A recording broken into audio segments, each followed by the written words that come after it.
Hello guys, welcome in Qfix appliance repair.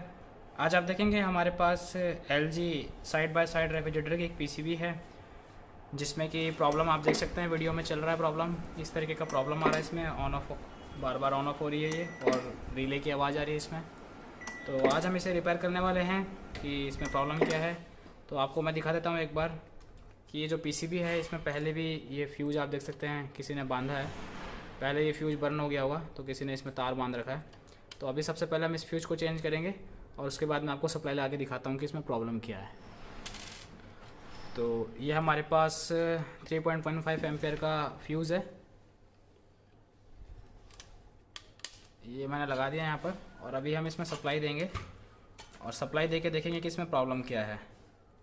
तो ये मैंने कनेक्टर यहाँ पे लगा दिया है पावर सप्लाई का। मल्टीमीटर को ऑन कर लेते हैं। तो आप देखेंगे पावर सप्लाई हमने लगा दी है इसमें, और अभी हम वोल्टेजेस चेक करने वाले हैं इसके अंदर कि वोल्टेजेस कैसे जनरेट हो रहे हैं इसके अंदर। तो ये पीसीबी अभी ऑन हो चुकी है, और अभी हम इसमें सबसे पहले एसी वोल्टेज चेक कर लेते हैं।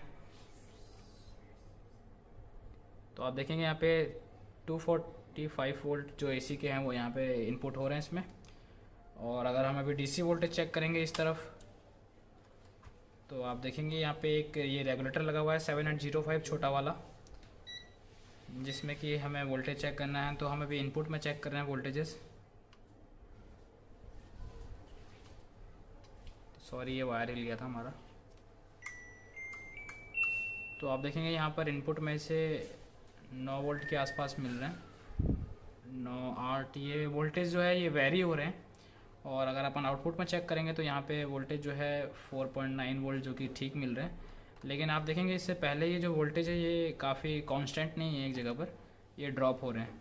तो ये जो ड्रॉप हो रहे हैं यही प्रॉब्लम है। और यहाँ पर तकरीबन 12 वोल्ट आने चाहिए इनपुट में, क्योंकि इसमें 2 सप्लाई का यूज़ किया गया है। आप देखेंगे यहाँ पर 2 कैपेसिटर लगे हुए हैं अलग अलग।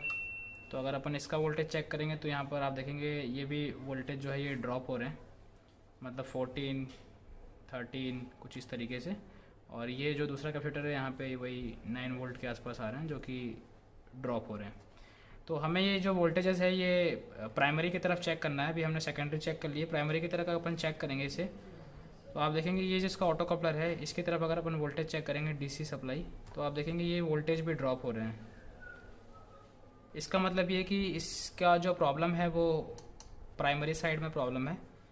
तो अभी हम प्राइमरी साइड में देखेंगे कि इसमें जो कैपेसिटर लगा हुआ है मेन कैपेसिटर, उस पर जो वोल्टेज है वो कांस्टेंट है, ये उतने ज़्यादा वेरी नहीं हो रहे हैं। लेकिन ये जो इसकी वीसीसी सप्लाई है इस एसटीआर की, अगर अपन इसमें एसटीआर का नंबर देखें तो इसमें एसटीआर का जो नंबर यूज़ है वो है 6352 6352 नंबर का इसमें एसटीआर का यूज़ किया गया है, जिसकी वीसीसी सप्लाई यहाँ से जो इसका ट्रांसफार्मर का जो दूसरी तरफ है, दूसरी तरफ से जो इसमें वोल्टेजेस आते हैं ये डायोड इस कैपेसिटर पे आते हैं, जो कि ये 15 वोल्ट है, ये भी ड्रॉप हो रहे हैं। तो इसका मतलब अभी हमें इसमें जो भी वोल्टेज मिल रहे हैं वो ठीक नहीं मिल रहे हैं। ये वोल्टेज एकदम कांस्टेंट रहनी चाहिए, ये ड्रॉप नहीं होने चाहिए। तो अभी हम इसमें जितने भी प्राइमरी साइड जो भी कंपोनेंट लगे हुए हैं, जैसे डायोड है, रेजिस्टेंस है, उसको चेक कर लेना है। तो अभी आप देखेंगे कि मल्टीमीटर को मैंने रेजिस्टेंस मोड पे सेट कर दिया है। और एक बार पहले कैपेसिटर को डिस्चार्ज कर लेते हैं, क्योंकि कैपेसिटर इसका चार्ज होगा। अभी प्लग निकाल दिया मैंने, और आप देखेंगे कि ये जो कैपेसिटर है ये चार्ज है इसका। तो इसको मैं अभी बल्ब के माध्यम से डिस्चार्ज कर लेता हूँ।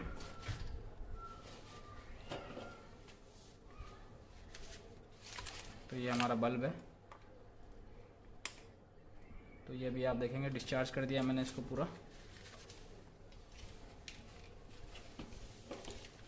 एक बार वापस से चेक कर लेते हैं। तो ये 5-6 वोल्ट है जो कि वापस इसमें से कैपेसिटर से आ रहे हैं, जो कि अभी वापस में एक बार भिड़ा करके इनको ख़त्म कर देता हूँ। ठीक है। तो अभी हमें इसमें जो इसमें कंपोनेंट लगे हुए हैं, जैसे रेजिस्टेंस है, डायोड है, प्राइमरी साइड पे उसे चेक कर लेना है। तो अगर अभी इसे मैं मल्टीमीटर को रेजिस्टेंस मोड पर डालता हूँ, आप देखेंगे यहाँ पर एक 56 किलो ओम्स का रेजिस्टेंस है।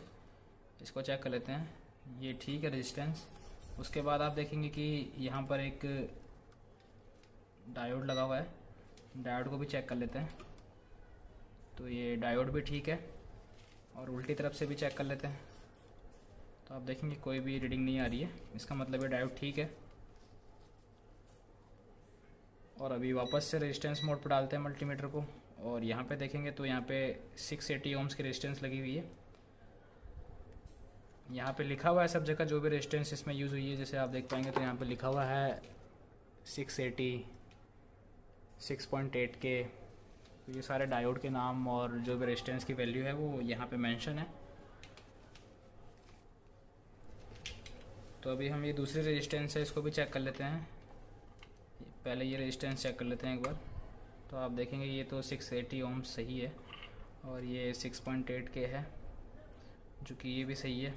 यहाँ पर एक डायोड भी लगा हुआ है, इसको भी चेक कर लेते हैं। तो इसे डायोड मोड पर डालते हैं मल्टीमीटर को। एक तरफ से ये रीडिंग शो कर रहा है और दूसरी तरफ से ये रीडिंग नहीं शो कर रहा है, इसका मतलब ये डायोड भी ठीक है। उसके बाद एक 100 ओम की रेजिस्टेंस और लगी हुई है इसके अंदर, तो हम इसको भी चेक कर लेते हैं। तो आप देखेंगे ये 100 ओम की रेजिस्टेंस भी बिल्कुल ठीक है। तो यहाँ पे जो भी कंपोनेंट लगे हुए हैं वो ठीक बता रहे हैं, अपनी जगह वैल्यू सही है इनकी। अभी ये कैपेसिटर को चेक कर लेते हैं एक बार। ये कैपेसिटर वैसे ख़राब तो नहीं दिखते हैं, लेकिन ये कई बार इनकी वैल्यू जो है वो ख़राब गड़बड़ हो जाती है। तो सबसे पहले इसको निकाल लेते हैं बाहर और एक बार चेक कर लेते हैं।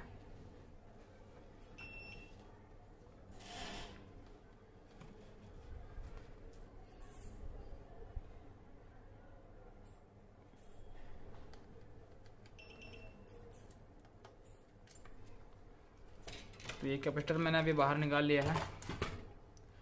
ये कैपेसिटर है 50 वोल्ट और 22 MFD का, जो कि इस STR की VCC सप्लाई पे लगा हुआ है, जहाँ से STR को सप्लाई मिलती है। तो अभी इसे मैं कैपेसिटेंस मोड पर डाल दिया मीटर को, और अभी अगर अपन इसको चेक करेंगे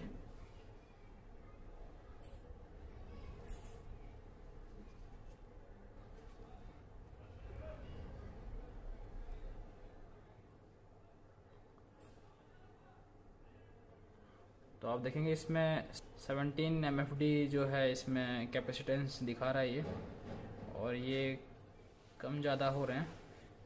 मेरे हिसाब से ये जो कैपेसिटर है ये वीक हो गया है। तो अभी मेरे पास सेम वैल्यू का कैपेसिटर नहीं है, तो मैं अभी इसमें जो कैपेसिटर यूज़ करने वाला हूँ वो करने वाला हूँ 4763। तो 4763 कैपेसिटर जो है मैं इसके अंदर यूज़ करूँगा अभी।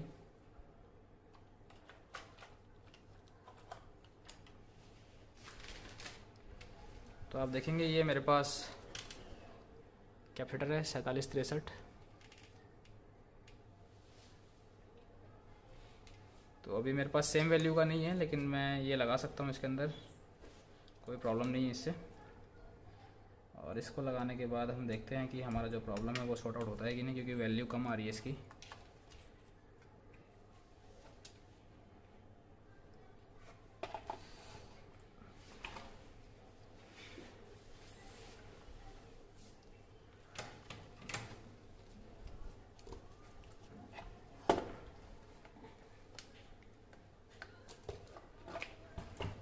तो अभी हमने कैपेसिटर लगा दिया इसके अंदर, और एक बार सप्लाई देके चेक करते हैं कि जो हमारे वोल्टेजेस हैं वो ठीक बन रहे हैं या अभी भी वही प्रॉब्लम है।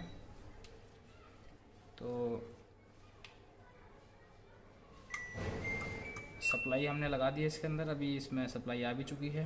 और अगर अपन अभी वोल्टेज चेक करेंगे तो यहाँ पे आउटपुट में हमें 5 वोल्ट मिल रहे हैं। और अगर अपन अभी इसमें इनपुट सप्लाई चेक करेंगे, 7805 पर चेक कर रहा हूँ मैं, तो आप देखेंगे यहाँ पे 11 वोल्ट मिल रहे हैं, और वो भी कांस्टेंट है। 12 वोल्ट ही मिल रहे हैं तकरीबन। 0.10-5% जो है वो कोई इशू नहीं है उसमें, 2-4% इसमें वेरी हो सकता है।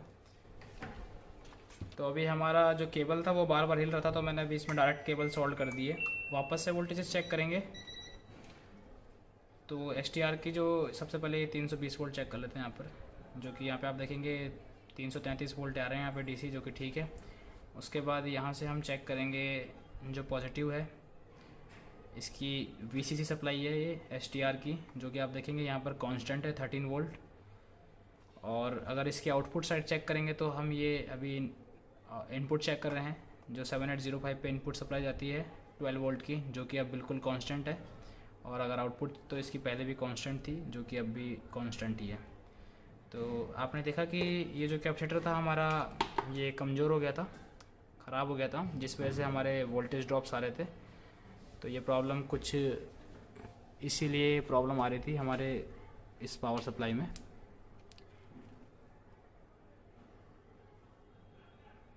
तो आई होप आपको ये वीडियो अच्छी लगी हो। अगर आपको ये वीडियो अच्छी लगी हो तो वीडियो को लाइक कर देना, और वीडियो अगर आपने अंत तक देखा है तो thank you so much, bye.